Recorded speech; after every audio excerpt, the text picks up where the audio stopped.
tell them all about like whatever fling I'm having or boyfriend or this or that, and they make quite like rude jokes, you know, like my dad's always making like kind of crude jokes, and it's like that kind of stuff is very open in my family, so that kind of humor and talking about that kind of thing.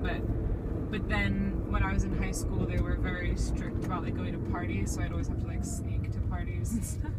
Are they quite religious? No, they're not religious at all. They're not religious at all? At all. Like the opposite. My mom's like atheist. Oh, right.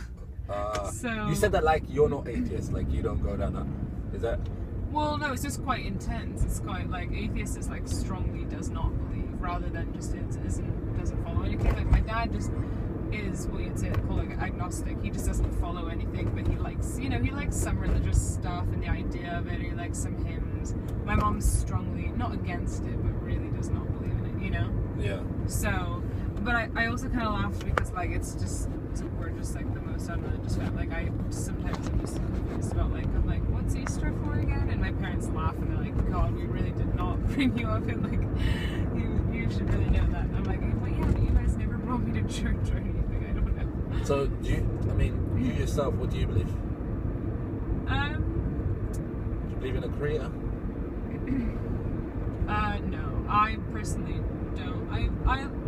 I like spirituality, and I really like the idea that lots of people will believe in different things. I think it's really important to have something that you kind of believe in. But me personally, I believe more in just like living your life, actually just like listening to your body and mind. That sounds hippie-ish, but like, you know, if you feel a certain way, it's probably that's what you should do. Or if the body and mind are so connected, I think. I mean, it's just obvious. Like if you're nervous, your stomach starts hurting. You know what I mean? Like it's so connected in all other ways. And I just think I just like the kind of slightly more hippie way of just listening to like your feelings and emotions and how your body's reacting to all that kind of stuff, and slightly being more in tune with that. That's like the closest to anything kind of spiritual. And what would you say the purpose of your life is then? The purpose of my life? Yeah. Or purpose of life itself? For me personally, it's probably to have as many amazing and fun-filled and happy and fulfilling adventures and experiences and love as you can. For what? For nothing. There is nothing, I believe. So because we're just all, it's just, so I believe in science. We just happen. So you collect all these experiences, all this data, yeah, and then you just throw it away, or it just becomes nothing. Well, I'd like to think like when you love other people and stuff, and you actually pass on a lot of love and experiences and knowledge to people you love, and they get to have that as well. But I know what you mean. I sometimes think about it, I'm like, it's weird, but really what's the point? But I sometimes think, well, I'm here and I'm having a good time, and I have the feeling of love and the feeling of excitement, but also fear and confidence and just everything. It's all experiences that are just amazing to have, the highs and the lows, and why does there need to be a reason? Just enjoy it. But you've been to a lot of places. Did you not feel like there was design and there was balance and that, you know, this had been created? That not all of this could have been by chance? Huh? We've created it. I mean, it's been millions of years. We've created it. It started with just literally stars and atoms and molecules and electrons, and it's just gotten bigger. And the smarter we get, and the more we can do stuff, the more we learn how to build things, the more we can create. And we've just created this massive world. But it started with nothing. The universe is expanding, isn't it? Yeah. So if the universe is expanding, then at one point there must have been a single point, which is called the singularity point. So how did that start? I know, well that's the kind of stuff that no one can really fathom. It doesn't really make sense, because what we understand is built on what we see, whereas when science finds out completely new stuff, we're like, what? That doesn't make any sense, because it doesn't, because when you just look around the road, this is what we understand. So you can't understand infinity, but it's a thing. It goes on forever. Right. But what is forever? Because it's time. I mean, the speed of light if you actually go faster than light or whatever, you can actually go back in time. There's like See, black here's the thing. holes and stuff in space that you can go into a hole and come out another end, and that's actually But happening. here's the thing, It's yeah. insane. Science is crazy. But yeah, I mean, like, would you admit to saying that? Would you agree, sorry, to say that the world is has balance and it's run by natural laws? Natural laws of physics and stuff. Physics, yeah. So who do you think governs these laws? If we just, if we're able to kind of study physics and do mathematics and equations and whatnot, then that means there is rules set by someone, because rules don't set themselves, right? But it's rules set by physics. So basically physics is just a thing that exists. And we've just figured it out because we've experimented for thousands and thousands of years. Gravity, we've just figured that what that was, because you're like, why when I drop a ball it goes down? But what in your human experience can you say that you have experienced? What in your human experience can you give an example of something just appearing out of nothing, or something creating itself? Steam. Steam. It's like hot air and cold air with some moisture that you can't see. But you need to have an atmosphere present, though, don't you?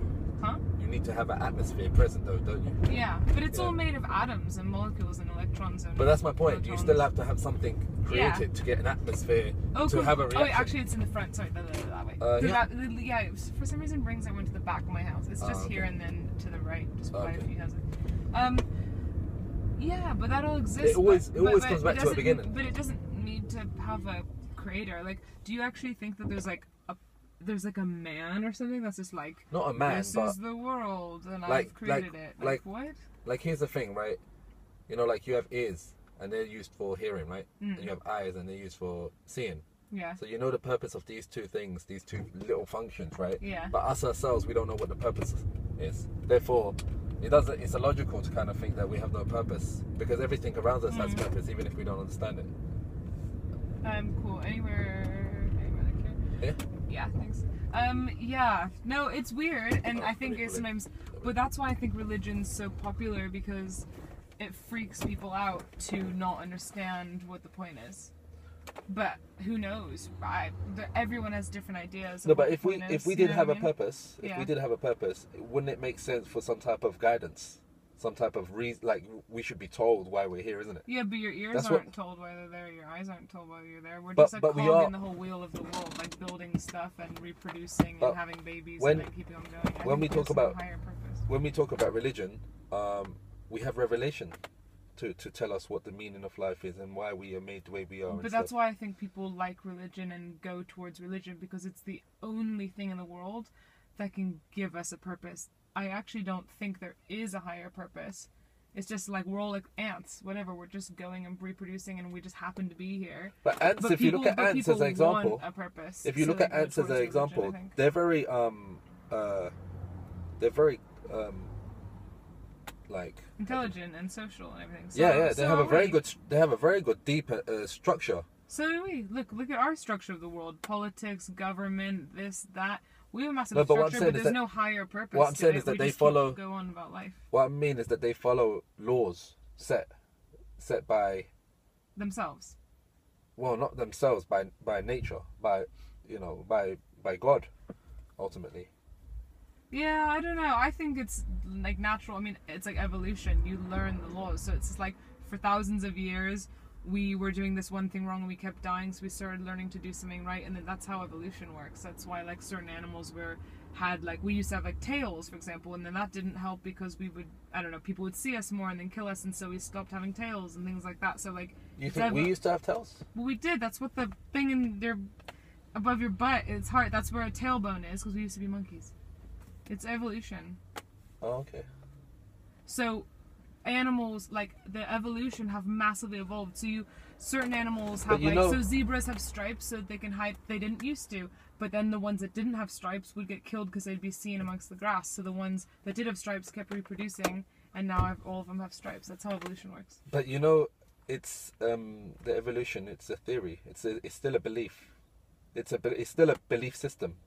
It's still a belief system, Like but God may be it has a considered lot of as a experiments, and you can experiment. You can even see a short-term evolution on yourself. Like, I mean, yourself. Like, even with plants, like the way people are making new plants. Yeah. You take one plant with another plant, mix the pollens together, and it makes the new plant. And then there's like selective. Like, people are speeding up But evolution themselves. It doesn't shows how create it a new works. kind. It just there's an adaptation. Like was it Yeah. the Darwinian birds with the beaks and stuff? Yeah, yeah. They didn't change from being birds into something else. They stayed in.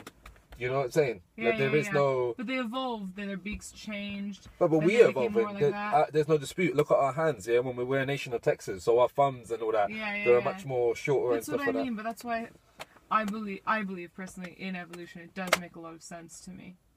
It's what you use more. People start actually having that more. You start evolving. It takes thousands of years, and there's faster versions of it. I can't remember right now, but so you can kind of see like an example of it. But it's all theory. But even science gets proved wrong completely. I totally agree. Yeah. But for me, No, I'm not. it's I'm not more disputing. I'm not evolution. disputing with science. I think science, you know, like in comparison to religion, it's a baby still because we're still always finding out new stuff and all that. No, it's But true. what I'm saying is like, okay, like embryology, yeah, it's something Yeah. that's just fairly recently been discovered, isn't it? Like in the stages, like what 40, 50 years because of the Yeah. microscopes, right? Okay. Yeah, But if that was